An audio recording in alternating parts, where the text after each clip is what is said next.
Well, earlier I spoke to the current leader of UKIP, Gerard Batten, about his predecessor's description of the party.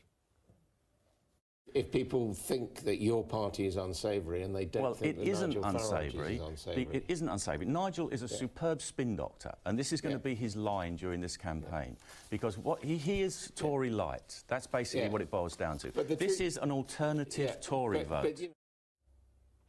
Well, with me is Nigel Farage. Welcome to you. What is the difference between your Brexit party and UKIP? Well, UKIP, I'm afraid, has gone down the wrong path. Forming associations with, and it's not just Tommy Robinson, it's the entourage around him, a distinctly thuggish, unpleasant element to it, and it doesn't work. Look, I was part of that for 26 years. I was national campaign manager, I was chairman, I was leader for over 10 years. You know, UKIP was a big part of my life. For me to leave that, Adam, meant something had gone fundamentally wrong. And the truth of it is, most of the decent people have left it. All the debate about splitting the vote, that won't even exist in 2 weeks' time. UKIP are not going to get many votes. But, I mean, when you say it didn't work, does that mean that you would be quite happy to run racist policies if you thought... No, I think it's wrong. I think it's wrong. That's the reason I left UKIP is they'd gone in the wrong direction. When I was leader of that party, whatever criticisms we took, I forbade any former members of the EDL or BNP from even being a member Except people will remember that famous poster of you standing, in front of a queue of migrants. Well, the truth's the truth. And yes, I did talk about things that were true. I did talk about issues like immigration. Of course I did. But I did it leading a party that did not have any associations with extremism. That has now gone. So is Brexit an anti-immigrant party? Certainly not. And when you see our list of candidates, you know, you will see a list of candidates that reflects modern Britain in every way. And interestingly, Mr. Batten, I shouldn't dwell too much on what he's got to say, but talking about it being rather like a Tory party, well, you know, you will see socialists standing on our list when we announce the candidates next week. This is not about a left or right issue. It's a right or wrong issue. We voted for something that Parliament hasn't delivered. But it is a left or right issue in as much as quite clearly, and we can look at those opinion polls, where you're taking votes from are Conservatives. And that was the old theory, and we heard it all before. And in the 2015 general election, when I led UKIP, referendum because they were worried about you taking votes from them. We damaged the Labour Party in the 2015 general election more than the Tory Party when I led UKIP then. There are 5 million people out there that voted for Jeremy Corbyn, who'd voted Brexit the year before, and the Brexit Party intends to get votes from across the spectrum. But we're not about just this election. You know, we're about a fundamental change in British politics because the system is not working. Well, that's what I want to ask you. I mean, we can see the opinion polls this morning. You're narrowly in the lead ahead of Labour, but only with about a quarter of public opinion behind you. If that result is repeated, what difference is it going to make? Well, look, let's just be clear about one thing. We only launched this thing last Friday, and I think your report from Ramsgate showed that a lot of people don't even know the name of the party. Well, we got a very interesting, of course they don't. A very interesting report online from Lewis Goodall showing that you anticipated this and you were prepared for this, and other parties, including perhaps Change UK, aren't.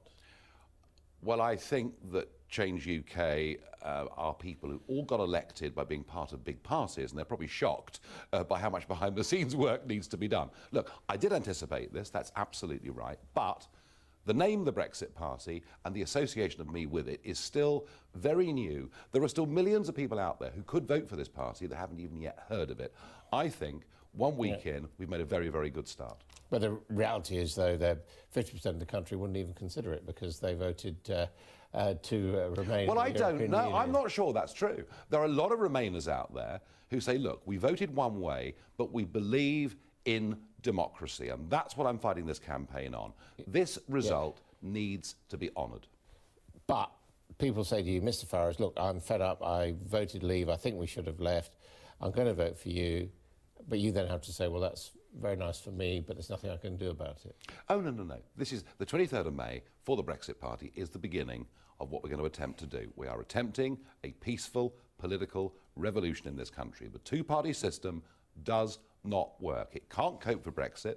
It's not fit for purpose. We are out there. And look, it may this is perfect for you. This is PR, so a minority can have a lot of influence. Well, let's wait for the result and see what we get on the day. But I believe, just looking at the tens of thousands of people that have signed up and are supporting us. I think the mood for change has never been greater. And what would you do about Brexit? Well, that's pretty obvious. You know, we need to leave. We need to honour the referendum result. We need to leave on WTO terms, knowing, of course, that very shortly after that we can do a sensible. But knowing, as you've admitted to me, that there would be quite severe economic consequences from that. Well, we could, in fact, make ourselves a lot more competitive. We could bring down food prices, all sorts of things we can do. But initially there would be very severe on day one, economic and organisational consequences, destructive consequences. I'm not actually sure that's quite true. I mean, even Mark Carney, who's very much on the opposite end of the spectrum to me on this debate, even Mark Carney says over 80% of British businesses are fully ready for a WTO Brexit.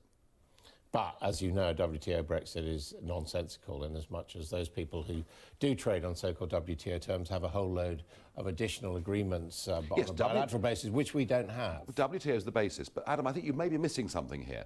The referendum wasn't about how we leave. The referendum was to say that we should leave because we want to be an independent, self-governing democratic nation. Your opponents say nobody voted to be poorer. And democracy. We voted to be a free nation. Do you think some people did vote? Do you think some people did vote? Well, you tell me what democracy is worth. You put a price on democracy, and we'll start negotiating. So, in other words, some people were quite... I think the media are missing the point here. You know, just as the two-party system is losing touch with the British public, frankly, many of these debates are bypassing people because there is this higher principle about being a democratic, self-governing nation. And I can argue we'll be better off. You can argue we'll be worse off. It's not about that. It's about honouring the result. So some people did probably vote to be poorer because of a higher value, you think? Freedom is a remarkable thing. It's priceless. OK, and you should vote for the Brexit Party because... Because we are going to change the political landscape in Britain for the better. Nigel Farage, thank you very much indeed.